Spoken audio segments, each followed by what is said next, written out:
કથિરિયા ધાર્મિક માલવિયા ભાજપમાં જોડાશે। જી હા, ધાર્મિક માલવિયા પણ ભાજપમાં જોડાશે। આ મહત્વના જે સમાચાર સામે આવી રહ્યા છે, આપમાંથી બંને રાજીનામા આપ્યા છે। સુરતમાં આજે CR પાટીલના હાથે તેઓ કેસરિયા કરશે। કથિરિયા અને બંને પાસના નેતા હતા। માત્ર 4 દિવસમાં કથિરિયા માલવિયાએ યુ ટર્ન લીધો છે। આપમાં સમય ન આપી શકતા હોવાની તેઓએ વાત કરી છે। સમાજના નામે ફરી કથિરિયા માલવિયાના રોટલા શીખવવાના શરૂ થયા છે। આંદોલનકારીમાંથી એક પક્ષમાંથી બીજા પક્ષમાં જવાની રાજનીતિ થઈ રહી છે। આપમાં દાળ ન ગળતા હવે પક્ષ પલટો થયો, પાસ બની ગયો પોલિટિક્સનો અખાડો, કારણ કે સમાજના નામે હવે રાજકીય રોટલા શીખવાનું શરૂ થયું છે। કોંગ્રેસ સાથે નિલેશ કુંભાણીનો દાવ અને હવે કથિરિયા પણ માલવિયાનો પણ પક્ષ પલટો, એટલે કથિરિયા અને માલવિયાએ પક્ષ પલટો કર્યો છે। આપમાંથી હવે તેઓ ભાજપમાં જોડાશે। પાસના નેતા આપમાં ગયા અને હવે આપમાંથી કેસરિયા કરશે। તો 18મી એપ્રિલે જ્યારે આપમાંથી રાજીનામું આપ્યું ત્યારે કથિરિયાએ શું કહ્યું હતું, સાંભળો।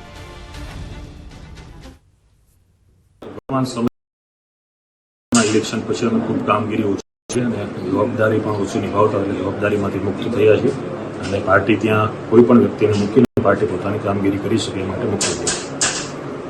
હવે પછી અલ્પેશ કથિરિયાનું ભવિષ્યની બાબતમાં હાલ કોઈ પણ પ્રકારની વાત તો મારી ફિક્સ નથી।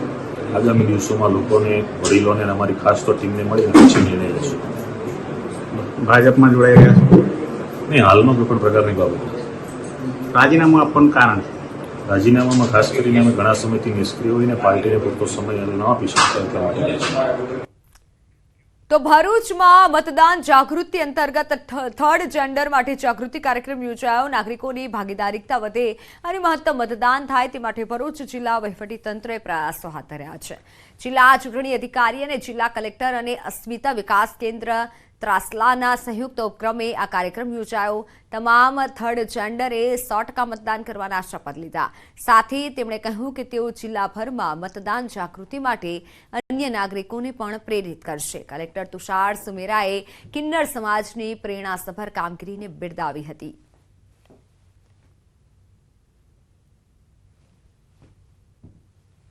ભરૂચ જિલ્લામાં અમે થર્ડ જેન્ડરના લોકો સાથે ખૂબ ઇન્ટરેક્ટ કર્યું અને અમને તમામ લોકોએ ખૂબ વધારે અમને સપોર્ટ આપ્યો અને આપને એ જણાવતા અમને આનંદ થાય કે આપણે 100% એમનું રજિસ્ટ્રેશન જિલ્લાનું એટલે કે મતદાર તરીકે પૂર્ણ થયું છે। એનાથી પણ વિશેષ કિન્નર સમાજે અમને ત્યાં સુધી સપોર્ટ જાહેર કર્યો કે મતદારો સુધી જાય, મતદારોને મતદાનને માટે એમને મનાવે, સમજાવે અને પોતાના અધિકાર વિશે જાણ કરે। આવું એક ભગીરથ કામ તેઓએ હાથમાં લીધું છે। અમને જે નાગરિક તત્વ મળ્યું છે અને વોટ આપણો જન્મસિદ્ધ અધિકાર છે। અમે જો કિન્નર સમાજ વોટ આપીએ તો ભારતના દરેક નાગરિકે વોટ આપવો જ જોઈએ। અમે બી વોટ આપીશું, તમે બી વોટ આપજો અને આપણા દેશને લોકશાહીના રસ્તે લઈ જવાનો પ્રયત્ન કરીશું। તો રાજ્યભરમાં ચૂંટણી નજીક છે ત્યારે રાજ્યના ચૂંટણી તંત્ર દ્વારા મતદાન જાગૃતિના અવનવા કાર્યક્રમો યોજાઈ રહ્યા છે। નર્મદા જિલ્લામાં શેરી નાટક દ્વારા લોકોને મતદાન કરવા માટે જાગૃત કરાયા। મતદાનના દિવસે ફરવા ન જાઓ તેવા સૂત્રો સાથે રાજપીપળાના વિજય ચોક ખાતે મતદાન જાગૃતિનું નાટક યોજવામાં આવ્યું। 2022ની વિધાનસભાની ચૂંટણીમાં સૌથી વધુ મતદાન મામલે નર્મદા જિલ્લો ગુજરાતમાં બીજા નંબરે આવ્યો હતો અને હવે આ લોકસભાની ચૂંટણીમાં નર્મદા જિલ્લો મતદાનમાં પ્રથમ આવે તે માટે તંત્ર દ્વારા વિવિધ પ્રયાસો કરવામાં આવી રહ્યા છે।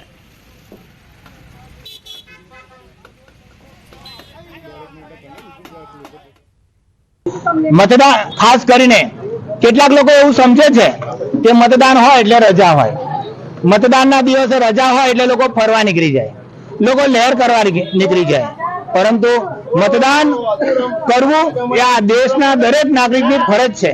એના મતદાનની કિંમત એને સમજવી જોઈએ અને દરેક નાગરિકે મતદાન કરીને જ પછી ફરવા જવું જોઈએ। પાછલા વર્ષોમાં જોઈએ તો નર્મદા જિલ્લામાં ઘણું ઓછું મતદાન હંમેશા થતું આવ્યું છે અને આ વખતે પણ વધારે વધારે મતદાન થાય એવા જિલ્લા ચૂંટણી તંત્ર તરફથી ખૂબ જ સંલગ્ન પ્રયત્નો ચાલી રહ્યા છે। તો અરવલ્લીના બાયડમાં મહિલા મતદાન જાગૃતિ કાર્યક્રમ યોજાયો અને જેમાં એક મહિલાએ મતદાન માટે ગીત ગાયું। અપના મત અપના સ્વાભિમાન શબ્દોના ગીતથી મહિલાએ મતદાન કરવા માટે રોચક રીતે અપીલ કરી। मतदान के बाद ही जाना, मतदान के बाद ही जाना, क्योंकि अपना मत ही तो है, क्योंकि अपना मत ही तो है अपना स्वाभिमान। इस चुनाव में कीजिए अपने मत का दान हो, इस चुनाव में कीजिए अपने मत का दान, अपने मत का दान हो। लोकतंत्र में कीजिए 100% मतदान। मेरा देश महान बनेगा, मेरा हिंदुस्तान बढ़ेगा, यहाँ करने से मतदान। इस चुनाव में कीजिए अपने मत का दान हो, इस चुनाव में कीजिए। તો બનાસકાંઠાના થરાદમાં બારોટ સમાજના ખેડૂતે પીએમ મોદી માટે ગીત ગાયું છે. ગુજરાતનો આખા વિશ્વમાં ડંકો વગાડ્યો, બોલી અને ફરે નહીં એ આપણા પ્રધાનમંત્રી. આ હતા ગીતના શબ્દો. ભાજપનું સર્વ સમાજનું સંમેલન આ ગીત ગાતા સભાના તમામ લોકોએ તાળીઓના ગડગડાટથી ઝીલ્યું હતું. આ સંમેલનમાં ઠાકોર સમાજના 100 લોકોએ કમળ ધારણ કર્યું અને રાજપૂત સમાજના આગેવાનોને સર્વ સમાજને મોદીને મત આપવા માટે અપીલ કરી. ખાસ વાત તો એ છે કે 2 દિવસ પહેલા જ કોંગ્રેસનું સંમેલન યોજાયું હતું અને હવે ભાજપના સંમેલનમાં ઠાકોર સમાજના આગેવાને કોંગ્રેસને આડે હાથે લીધા હતા. જાતિવાદ ઉપર મત ચાલો અને ખૂબ હશે મારો ન કરવી આ ગુજરાત વિશ્વમાં ભારત. દેહ હશે મારો ન કરવી આ ગુજરાત.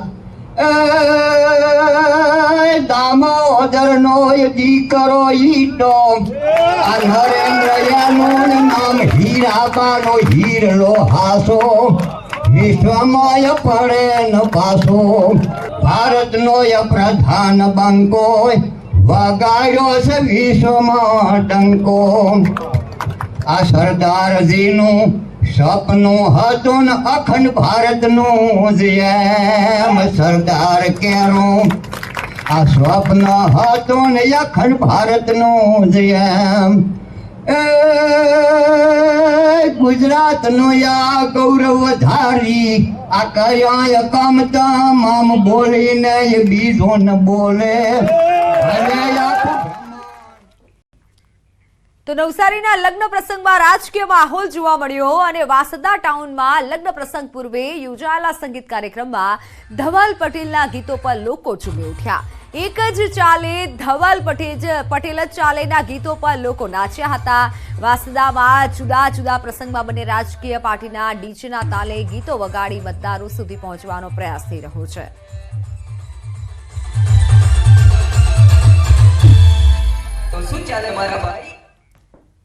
તો સમાચારોમાં હાલ